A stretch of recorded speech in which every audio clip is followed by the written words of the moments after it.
Welcome, welcome. Hi, Alexia. Hi, how are you? I'm lovely. Welcome to Body Story with Coach Coco. I'm so happy to have you.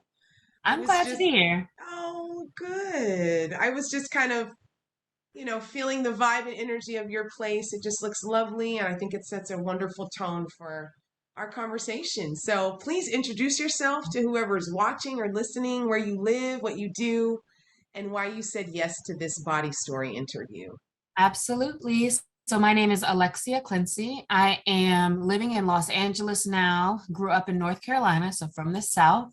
And I run a digital marketing agency called CapSoch. So we've all worked remotely, even since before the pandemic. I'm used to being a work from home person for as long as I've known. All of my team is remote, so they're all over the place. And so I spend most of my time here in Los Angeles, but I do a lot of traveling and get to move around, luckily.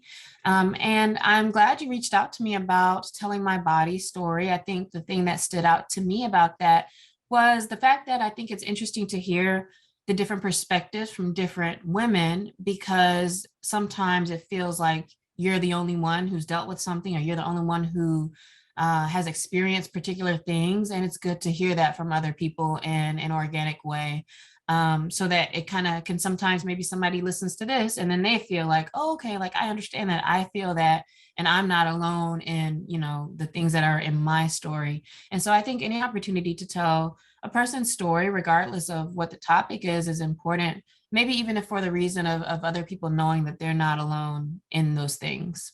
Absolutely. And when I tell you, you said multiple experiences, I'm no woman is off limits. No Yeah. woman, Alexia. I'm coming for you. So let's get started. I'm just going to jump in and you can take this wherever you'd like, but where would you like to start with your body story? What's fresh? What rises for you? Where do you want to start the conversation? Well, it's so funny that you just ask it so broadly like that, because I don't even know where you want to take this, or if you talk about physical, mental, and like, the whole shebang. But one of the first things that actually comes to my mind, and I hope I don't Okay. depress people off top, but one of the first things that comes to my mind when I think about my body story was, when did I start to feel like a connection with my body? Or when did I become aware of my body? And for me, I would say that even as a young girl, unfortunately, like elementary school, the first things I remember is these little boys at my school who literally would like touch on my butt every day. And this is back when you had to be in like single file line that go to Yep, every day. I remember. And I Yeah. remember that being a part of my literally like every day, trying to like avoid, or like have to always think about like who's around me, who's gonna try to mess with me. And I really remember that. And it's like, man, that was, as such a young person. I mean, granted, there were other young boys, and they should know better. So, right, like we should stop saying like, oh, boys will be boys, because that's Yep. inappropriate. But I Yes. remember not telling anybody about that. Like, it's not something I went home and was like, hey, this is happening. And it made me feel like, oh man, like I have to figure this out, deal with it. I feel like it made me become more of a hardened woman. For the longest time, like I'm just like, yeah, I don't care about guys. I don't deal with guys as You much. and you felt that like you were in tune with that young. That young. Well, I didn't connect the dots to why I had become like this. And maybe like in college, I was like, yo, these things happen to me. Cause sometimes we block things out. I was like, these things Yes. happen to me. And this is probably really how they affected me. I became like, I was super competitive. Like I used to be the girl, like I would be fighting guys all the time, racing guys all the time, and competing and things like that. And it was almost like, always having to be on the like defense and offense against other people. But I guess I'm relating this to my body, and that, kind of aware of like, yo, why am my body is being messed with, or like people are seeing my body as something, to just for their entertainment or for their enjoyment or whatever, get their kicks or whatever. It And I wasn't reminds me of that even, scene on The Wood. Remember when they bet him a dollar? oh, Have you seen? yeah, And they yeah, go up and she just let him know what was yeah. up. That's exactly where my visual went. Yep. And that's what I turned into as I got older. At first, I just would try to avoid it, and like I was dealing with it, I think. But as I got older, like that's the person I became. Like I would fight people. I didn't care. I threw a boy out the window one time because they were messing with me. And at that time, the teacher was just like, "Well, that's what you get," type thing. So it was Wow. crazy, and I wasn't even like very fast developed at all. Like I didn't even have a body. I don't think till I was like 17. So it wasn't even about like standing out or looking any different. It was just like, man, why are people messing with me in that way? I So that's really remember the first getting thing I think about. and the fact that you say elementary, Alexia, I remember, I will never forget this. It's uncomfortable to even share right now, but I gotta say it. It's the body story. I was in fourth grade and got a letter from a boy, and it said, "I want to pop your cherry." I remember we used to use that I term. had, first of all, had no idea what the hell that was, had like literally clueless. Remember reading that to friends and their reactions. I felt shameful. There was a shame I felt by their reaction because it was so grown. I'm in elementary, it just felt grown. And I remember feeling kind of like there was a bit of shame, and I didn't even know how to articulate shame as a fourth grader, but I now know what that was. When I think back to that story, it's just it was Yeah. just so much. Yeah, and that's the interesting thing about, having these experiences young is because we don't know what to make of them, but then you Yes. don't forget it. And then later now as we grow up, it's like, wow, how much did these things shape you because you didn't really know how to, what to make of those things. Wow. So the fact that you took it straight to elementary, how did you, when you started to get in, did you play sports? Not really. Not really. Did Not like did real you organized sports. Okay. Did you do anything in junior high or high school that was made you in tune with your body and it, like PE? Did you particularly like anything about PE or anything that was physical that you really got into? So I never had like any issues with any of that. So I was actually homeschooled in middle school. So I was Really? at home. Yep. Okay. But there was like a community of other homeschool people. So like I would go to art classes, I go to ballet, and in high Okay. school I did dance. I remember never kind of having an interest in it, but never actually going out for like the little dance teams, like at games and stuff. Mm-hmm. Um, but I also think I connected that somehow to like I don't want that attention. So I started elementary because I think that what became a running theme was I don't want attention. And so I didn't even want to wear shorts. Like I didn't want to wear a two-piece bathing suit. Like I didn't want people to see me or to like look at me. I didn't want that attention.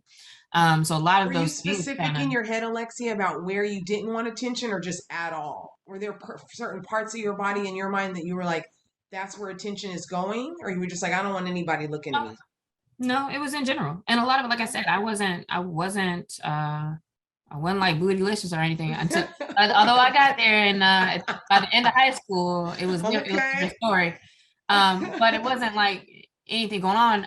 For me, I've always, I've been a pretty girl, pretty woman, Yeah. and I think that in itself sometimes is enough. But like not just kind of my body, but I'd always been very active. I have two younger brothers also. And so I was always running around with them, play basketball. In college, I played sports for a little bit, but growing up, I didn't as much. I wasn't very social outside of like youth groups or, some kind of class stuff here and there. But I was very much like, I think a lot of those experiences made me into like really more of an introvert and more of a loner. And, even now, like I really enjoy my time to myself. Yeah. Can I ask that you said something that I really haven't unpacked with a lot of my interviews at this point that I want to follow up on? Pretty. Can we talk about how you have like owned, because you are beautiful to me, like, and everybody defines like beauty is truly to me in the eye of the beholder. I heard this on an episode of My So Called Life years ago and I just loved it. But Mhm. it makes total sense. And how we see beauty is shaped by what we see, the people in our lives who we grow up with, how we see somebody physical and then their internal is beautiful. So associating the two. Mhm. So, attractiveness and being a pretty woman, can you share a little bit about how that has been a part of your body story, Alexia?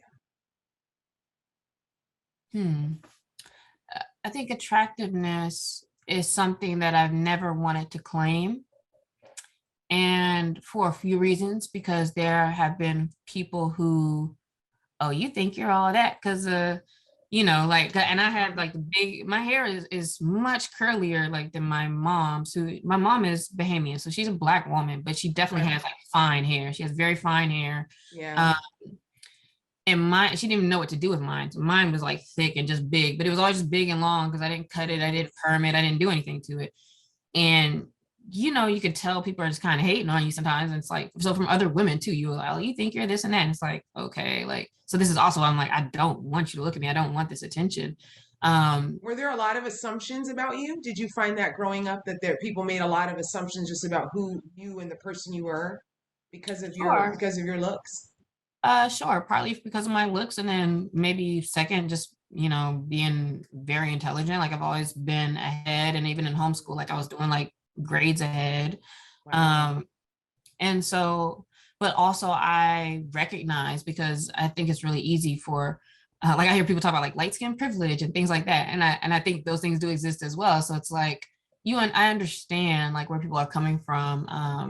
sometimes, and like how they've been kind of programmed now to see things a certain way, or, they don't know how to deal with what they're feeling about, whether it's being threatened or whether it's just, man, like I actually wish I had something. And it's like, Yeah. no, like, and you don't, like, you're, like you said, beauty is in everyone. And so It's really it it didn't have makes to me be that way. and it makes me think of when I was younger, my mom my mom, like most, she could honestly pass for white.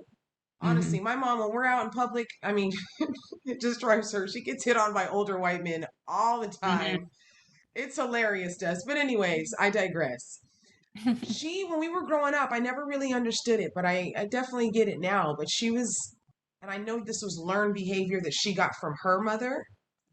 She would tell us not to be combing and flipping our hair in public. She was very, Mm-hmm. like, I remember from a very young age hearing that from her. And it was something I never asked questions about. I just listened to it. There was a reason she told me this, and that was it. But as I got older and would start to pay more attention to comments, junior high, elementary, and believe it or not, when I really didn't even embrace and like my hair at all, it wasn't until I moved to DC as a 22-year-old and everybody was rocking their hair natural. I was like, oh my gosh, it's going down. So it took that long to really embrace it. But I see now, my mom didn't explain much, but I see now why she said that. Mm-hmm. Yeah, like we said at the beginning, like you can always go back and now see how things made sense. But I never wanted to associate with being pretty because I didn't want anybody thinking that I felt some kind of way, or like I think that about myself, or um even like moving into like college and beyond, we're talking about sorority life and things like that. Like I that's not for me, like, or well, not sorority life because I'm definitely in Delta Sigma Theta, but like I would never want to associate with particular organizations that are around being a pretty girl, because I don't want that to look like that's what I want to label. I don't want how I look to be the most interesting thing about me. And so Yes. that's not something I would ever lead with. That's not ever something, like, I'm very much always kind of fighting, or maybe I shouldn't say fighting, but in my speech and the things that I put out, it's always like I'm doing good things or great things, not about like, oh, I look good. Like that's never what I lead with, because it, to me, and it maybe not rightfully so, but to me it's like there's so much more, and I just never want to look, I don't want anybody to look at me and think like, oh, you're just a pretty girl. And so it's always like, yo, there's so much more going on, and people see that. And so that over time has always been a thing that I just don't even really associate with, or I don't try to put at the forefront. I was listening to a podcast. It's funny you say that. And on the podcast, it was saying, if you ask, and it was about body image, if you ask the people that are closest to you, whose opinions actually to you matter, Hmm. guarantee they're not in your life or in your circle because of how you look. There's a Hmm. core, there's another reason there. The looks is probably the very last thing for the Oh people that yeah, are of really course. in your life. And that was just enough for me to be like, absolutely. Hmm. But we would be foolish not to acknowledge kind of what attractiveness, according to whoever's finding someone attractive, how that can open doors, how that gives you Yep. just different experiences and opportunities in your life. I think about that a lot. I don't feel like I was raised by a very vain woman. Like looks and looking polished when you go out in public has always been very important. But It hasn't been one of those things like this is going to be your lucky pass. Yeah, yeah, Pull it on out, Coco.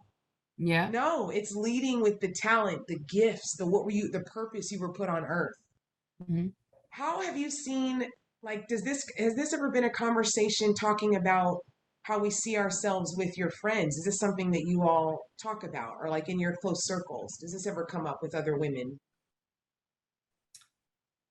No. And I'm one of those girls because of how I grew up that I have most of my close friends are guys, which I'm Okay. trying to figure that out. I'm trying to do better. What do you Uh, feel like you need to do better at? Like, why do you feel it's important for you to have more female friends? because I think just because I don't.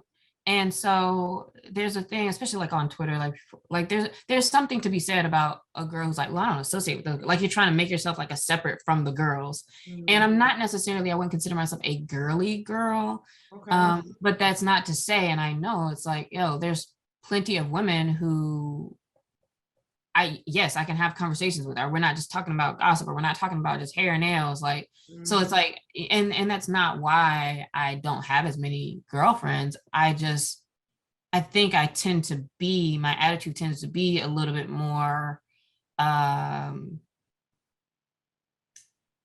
see, and anything I say is like, well, there's women who are like No, that. you know what I'm I need to curious find about? them. You having brothers. I'm always curious from women who grow up with brothers about their how they tap into their divine feminine energy. I'm very curious about like what, especially if they do have an energy that gravitates more towards male, because I don't see anything. I'm intentional about seeking out strong male relationships because I naturally gravitate to women because I'm the oldest of four girls. So it's intentional for me to find solid male relationships. But I have to be how do you, intentional with what is women. your like divine feminine energy for you if that's something that you get when it comes to your body and like your connection there? What's that like for you? So I would say that that's new to me, and kind of in the same vein of like really identifying like, man, I probably should have more girlfriends. And you know what I think to connect the two is Yeah. I'm not as emotionally outgoing. I'm not as vulnerable, and I'm not like some of those things. Like as a person, I'm just very not much not. But I recognize that I would, if I'm gonna do that, there are women. I think women are more open to like having certain types of conversations, or being in tune with like, hey, something's going on with you. Although, which is interesting, one of my closest guy friends, he's the main one. Like, are you okay? Or like, are you really okay? So it's like guys can still do that too. But Totally. um, I just don't. I think that it's important for the spectrum of me and how I express to have more close friends that are women. And so going back to the like your feminine nature and the feminine divine, it's so funny that like this is less than a year ago. I think I saw a tweet or something where somebody was like, oh, this lady does these YouTube videos about femininity, and I was thinking, like I never even thought that as a woman to think about learning how to tap into that. And I just watched one being curious because at the time I was thinking about, when it comes to, in this case, I was thinking about like relationships, and like, it always kind of seems like I'm just a little too hardened. And I it's okay to like let people do things for you and be nice, and but I'm always like, I got it, I'm independent and Yeah. blah blah blah. And it's like, oh, how can you do all of that? Or like, how, I do want to like get my nails done more, get my hair done more. Like, how do you do some of this makeup stuff that I see people doing, and like looks perfect? And so I watched one of these videos, and I thought it was interesting, like, oh, like there is space for me to kind of tap into that. And I intentionally spent time, like before I would get my nails done and stuff often, Yeah. but it wasn't super regular routine, like Mhm. whereas now, and not right now, but now minus the pandemic, it's like, all right, I was going to get them done like every 2 weeks, got my nails done. I What did had all that my do hair for you? appointments, Having a consistent, my what did that do lashes for done you? now. It helps me, it does help me to remember that I am beautiful and that's okay. So as opposed to what we're just saying about, Yes. I don't lead with that. It's like, no, I'm a beautiful woman and these things, right? It doesn't have to be a this or this. And so Yes. to really tap into that more, when guys try to talk to you, to smile, like, oh, okay, even though you keep walking, like to be nice, or But if a even the guy, layer is to see how it feels after. Because if things are yeah, forced, you'll feel it in your body. But if you do it and there's like a lightness or a different energy that comes with it, that might be a something you want to lean more into. Like the checking in with your body when you're doing those yeah, things are really just mm, the game yeah. changer, Alexia. When you put on like something differently, put on a dress instead of sweatpants, and it's like Yeah. you feel different. But and then not that you always need to feel like that either, but like Yeah. you feel different. And so just I thought more intentionally about tapping more into that, about letting like my partner like do more things, like they would want to do things, and I'm like, and Yeah. now I'll be um like, yeah, when are we gonna do this, or like let them do it, and Yes. just stop trying to like Mm. always lead everything, and have to take that position all the time. To me, that's what kind of tapping more into my feminine energy has been, where it's like sometimes it's okay to like let go, and that doesn't mean I'm letting go in general of control in life, and at any point I can take care of everything, but Yeah. sometimes it's nice to be like, oh, you Yes. cook for It's, me, I you mean, take me out and do all the things. yeah, and I just that feminine energy thing is something I'm still deeply exploring because I've been surrounded by women my whole life, powerful women even with alpha energy, but Mhm. also that beautiful balance of the delicateness, the Mhm. gentleness. And I think as a woman in my Yeah. 30s, really making this ritualistic, like that's important to me. I love having rituals that can align with that. Is there I know you talked about your nails and hair and lashes. Is there a ritual that you find yourself, Alexia, that's a part of your body that's consistent, that just really makes you feel really phenomenal when you're in it and even done with it? I don't think so. Um, the things that are coming to mind for me are like things that are ritualistic in my life are my working out, which I do, like I have a schedule for that, although this week was not it, but I have a schedule for that. Okay. Meditating, I do my transcendental meditation, 20 minutes in the morning and evening. Um, it's not necessarily it has to do with my body though. Like things like making my coffee in the morning, like certain things are like ritualistic and I enjoy them. Or I sit out on my balcony and I chill and Okay. uh, But the working things. out, are you at, is there, are you particular about your workout clothes? Because kind of even what we wear on our body, for some people, they don't give any thought to it. I know for me, I like my workout clothes to look cute. It makes me feel a little bit more like in my workout. Is that something you give thought to, or you just like put your clothes on and get it rocking? Yeah, it is now. And at first, it's so funny. Like I've been working out with this guy for like years, and at first I would just pull up in like my H&M leggings and like not the real workout leggings, but I didn't know. I Yes. was like, I don't, the reason I work out with this guy is because if I walk into the gym, I just don't really know what to do. I'm not gonna push myself, so I kind of Right. have to have somebody else with me. But then over Yes. time, it's like, oh, like I've gotten more cute stuff. Now all my stuff's old again, but I do like to. I'm gonna make sure it at least matches and that I'm looking like picture ready if it's like a day where he wants to like put something on Instagram or something. But Yeah. yeah, so to a degree, yes. But I Okay. do need to get some new stuff now. But it's nice to think about those little things. My sister Yeah. Noelle, who's right behind me, Alexia, years ago, she exposed me. She bought me my first belly like waist Oh beads. yeah, yeah, yeah. Those were just a game changer. So I Yeah. think I'm always secretly on the hunt for like what is like I got into yoni steaming recently in the past like year and a half. Hmm. Just reading up on the power, watching YouTube videos of that, ordered some herbs from a sister girl in the South. And I was like, this, how do I feel after this? And like making a ritual of it. So I think that's another the connection to this body story project because I'm just fascinated Hmm. with us as women, how we may think something about our way of being, but in our actual practices, we're doing something to pull us closer to the connection to our body. So Yeah. even Yeah, some of that's the true. things you've revealed today, I'm like, she thinking about this. Yeah, yeah. Is there anything that you can think of like, and I'm thinking particularly of teens and your years at undergrad, Hmm. that when you're thinking of that time period, that age, because that's really who I want to connect this to when I think about involving young girls and women is that age group, high school through college. Is there a story you can think of that you experienced that you maybe learned from or something that was on your mind then that has now evolved and you think about it differently that could just they hear it and it would land with them.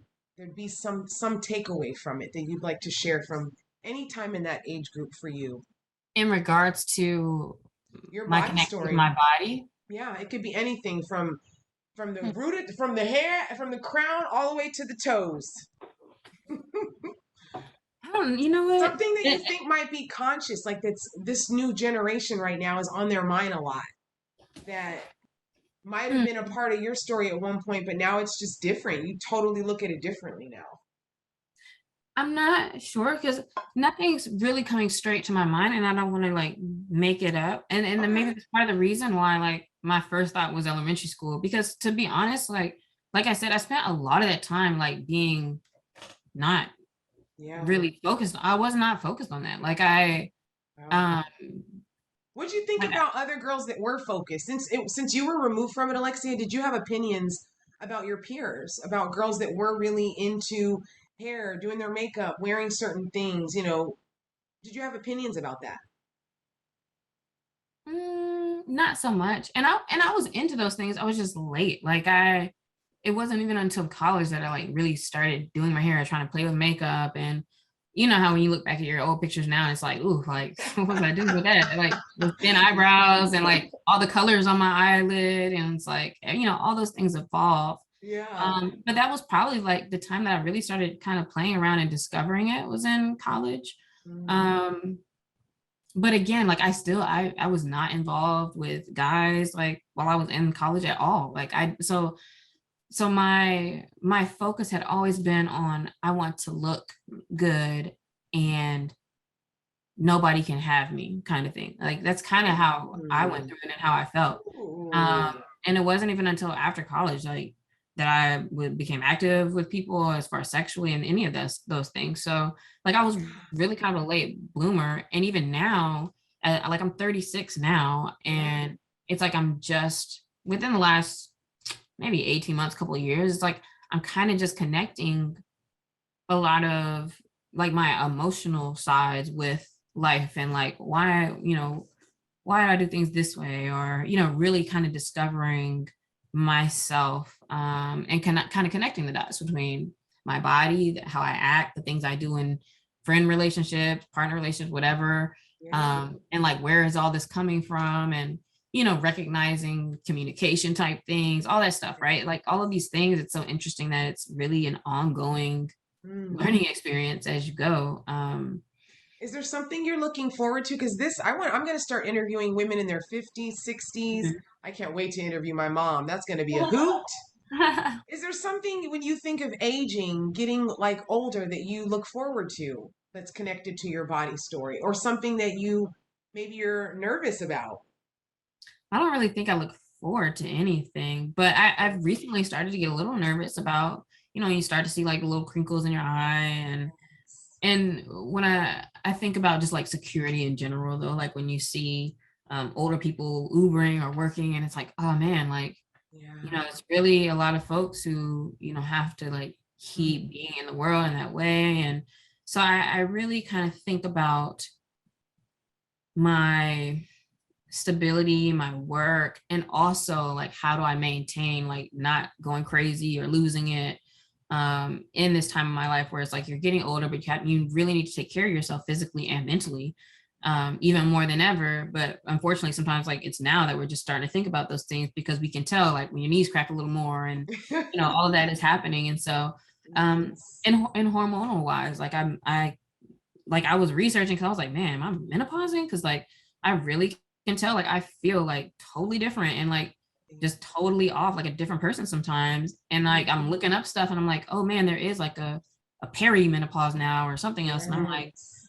oh my gosh, like so It's it just makes me kind of nervous about like what's to come from that because like I like hate everybody sometimes. Like and I know and at least it's good though that I know it's hormonal because it's like I know a few Yes. days I'm gonna feel different. But Yeah. now it's not even around like my cycle. So that's why I was like, oh man, this is like Yeah. pre-menopausal or something because it's just like periods of time almost. And so the hormone changes have been very interesting. Mm. Um, and that kind of changed like how you feel, like my desire to want to do it up or just be relaxing or Yes. how I want to engage with other people and all of Ooh, that. girl, So you are speaking the truth of so many. I know you're speaking my truth right now. It's so true.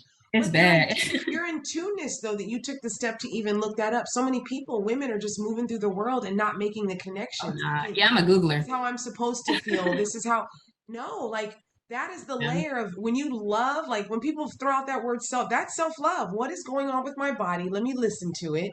Let me Hmm. do a little research and make some connections. What can I do differently? Hmm. What do you, now that you're armed with this information, Alexia, how do you put some extra love in on your body so that you can be a little more gentle with yourself as we're dealing with these hormone things? Yeah, to your point, I think just being aware Yeah, makes things a lot different to navigate because it's like, you know what, this is not, you know, it's not just a me thing. Like I know what's going on, so I can kind of be aware. I can kind of, you know, people who have to deal with it with me, you know, like we can kind of talk about it a little more. It makes more yeah, sense. You don't yes. have to own it as much, but also it's like, okay, now I can you know, make sure when I'm doing my physicals, it's like, let's check the balances of different things or, you know, certain foods, like what foods would be better if I eat or cut out, because that stuff kind of changes like over time, what your body Mm. likes is just like, ugh, like this is not helping me feel well at all. Oh, Um, so remembering to true. stay in like movement, taking, and a lot of it is taking time to just be still. Like, so, you know, with anxiety and hormones, all of those things, it's like, sometimes you need to not try to achieve your way through that, but like to be more still and just relax a little bit more too. So um, I just try to acknowledge like when I'm feeling different or, you know, things are going on, just acknowledging it and let yourself, it's like, this is okay. Like, this is what it is right now. And, you know, do what you need to do. Yes. Ooh, girl. And in all rounds, like even people need to like with celibacy, that's what's like when I make the conscious choice, like I'm choosing not to have sex, there's a conscious like almost recalibrating, resetting that comes with that. But you Mm-hmm. have to be connected to know something's off. Something needs nourishing. Something needs, Yeah. you know what I mean? I like that I finally know how that feels within my body. So, oh, Yeah. that's Yeah. wonderful. Is there Yeah. any, as we kind of wrap up, Alexia, any words of wisdom or anything that you just want to leave with a young woman that's going to watch or listen to this that you'd like her to think about as she thinks about her body story? Mm. I would say to a young woman as they're thinking about their body story to stay in tune with how your actions and your words make you feel, your body feel. I think you kind of alluded to this earlier, but sometimes I think that we just do things because, like, you know, this is either is what everybody's doing or is what we think we should be doing. And that can go from like drinking to dressing up or doing your makeup, hair, whatever, working out, whatever it is, how you eat. But then like really think about like how do you enjoy that? How do you like that? How does your body like it? Because you know, sometimes we just do those things, or they might be enjoyable in the moment, but it's like, ugh, like that didn't feel good to do, or you know, in your relationships with other people, all of those things. It's like really honor yourself by acknowledging how you really feel when you're doing things or when you're saying things or experiencing things or afterwards. And it's okay to understand like what's for you and what's really not for you. And that changes over time. So it's like constantly just listening to yourself to honor yourself. Oh, such words of wisdom and vulnerability. I appreciate you. Thank you so much, I'm getting Alexia. better. Yes. Thank you so much for your time and for sharing your body story. It means a tremendous amount to me and to anybody that took part in this. So thank you. Thank you so much for having me. Like I said, this is a good practice for me to do the things that I'm saying I want to do as far as connecting a little more and being more open. So I'm happy to have had this conversation with you. Awesome. Thank you so much.